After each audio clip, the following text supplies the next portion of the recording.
Hello guys, this is my Balkan Gaming, and here is my second review of the Delta Rising ships. This one is about the Phantom Intel Escort. This escort was designed for stealth, speed, and delivering withering volleys of weapons fire upon its intended targets. The Phantom is equipped with a cloaking device and active sensor arrays. The former allows the starship to cloak while not in combat, and the latter allows Intel craft to gather information about their target to expose a vulnerability. And here is the ship. I'm not a big fan regarding the design of the Intel ships. The Phantom looks like someone sat on him, but this particular design is slowly growing on me. It's like the Dauntless I reviewed yesterday. The Phantom Intel Escort currently only have the C-Store version, which you can buy for 3000 Zen. The Fleet version is coming in a later date. This ship can be played by only Federation characters. You must be at least level 50 Vice Admiral to fly it. So let's talk about some stats of the ship. Base stats for hull are 31,350. That's for level 50, and 38,000 at level 60. Shield modifier is 0.9. You get a crew of 150. The Phantom has 7 weapon slots. There are 4 in front and 3 aft, just like the bug ship I use on this character. Device slots are 2. Base turn rate is 17 degrees, 3 less than the bug ship. You also get plus 10 weapons power and plus 10 power to engines. You also get a standard cloaking device, which is not a console, it's a built-in. Active sensor arrays, gather intelligence, expose vulnerability, defenses, weapon systems, and critical systems. For Starship ability package, for escorts you get plus for accuracy, defense, weapons damage, and critical chance. You also get a reciprocity, which is a Starship trait. This ship has a new universal console called Heavy Phaser Lance. This devastating weapon is capable of delivering a deadly blast of directed energy at a target that bypasses a portion of the target's shields. Additionally, using the lance on a target that has been made vulnerable by the Phantom's active sensor arrays causes the weapon to deal significantly more damage and completely bypass the target's shield, so in essence one-shotting them.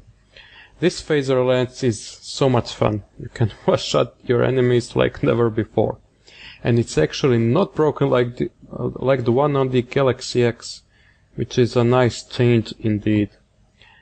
So console slots are 5 tactical consoles. You also get 3 engineering ones and 2 science consoles. Buff layout is the following: 1 Lieutenant Commander Tactical, 1 Commander Tactical / Intelligence, 1 Lieutenant Commander Engineering, 1 Lieutenant Science / Intelligence, and 1 Ensign Universal. So no, you can't use Aux to bet on this escort, which is a good thing. You should leave those builds for the cruisers. This buff layout provides you with ample protection and of course intense firepower. As you can see, I'm using this ship on my Fed Tactical Officer, which is my main Tactical Officer. He's very well equipped. I have upgraded some items, but not all of them. Just didn't have the time and Zen or Dilithium, as I have just paid 12,500 Zen for the operations pack. But I'll get them as the Dilithium weekend is on the 23rd, and I have lots of reputation marks. My choice of weapons for this ship are Polarons. I'm also using a 2-piece Borg set with a fleet resilient shields, which is a very good combination. The tech consoles I have a mix of locators and exploiters. On engineering consoles I have 2 fleet neutroniums and an assimilated module. And on science I have a phaser lance and the binaural infusion circuit. Let's see my buff layout more carefully. As you can see on that Ensign Universal, I'm using an engineer with emergency power to shields 1, On Commander Tactical / Intelligence, I'm using Tactical Team 1, Can Rapid Fire 1, Team Overload 3, and Attack Pattern Omega 3. I could have gone with the Intelligence Officer, but I didn't want to break my build. But there are some interesting intelligence powers, like the Surgical Strike, where you crit like a madman every 30 seconds. But unfortunately it shares cooldown with the Beam Overload and Cannon Rapid Fire power, so that's a real shame. On the Lieutenant Commander tech, I'm using Tactical Team 1, Attack Pattern Delta, and Cannon Rapid Fire 2. On the Lieutenant Commander Engineering, I'm using Engineering Team 1, Aux2 Dampeners, and EPTS 3. So this is the second Lieutenant Commander slot, which provides you with very good protection for an escort.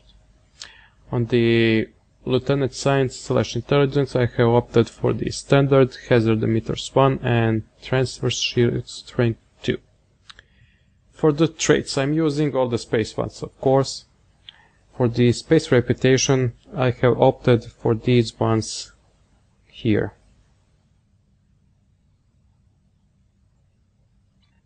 Let's now see my doves. I'm using currently these doves. I have also bought the sixth one with the fleet credits, and as you can see, they are quite expensive. So this build it's very much expensive. So including the ship, which I bought a couple years ago for 165 million, plus the consoles, the doves, probably it's worth about $500 million of EC. But let's now see this monster in action. I, with some of my fleetmates, are going to test it in Infected Conduit Advance. That should be challenging. You guys enjoy the fight, and I'll tell you my final impressions of the Phantom Intel Escort just after that.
It's finally over, and it was challenging. We unfortunately didn't make the optional. Those nanite spheres are insane. I was yelling, just die already. But big thanks to my fleetmates Zal and Meteor for helping me out. So in conclusion, the Phantom Intel Escort is fast, nimble, and it can dish out a lot of firepower. But in my opinion, it's still not better than the Bug I use or the Nikor biowarship which can use Ox2Bet. But I like it. If you don't have those lockbox ships and are looking for the premier Escort, get this one. If you have those lockbox ships or the Hunter Heavy Escort, I recommend sticking with them until the fleet version of the Phantom arrives.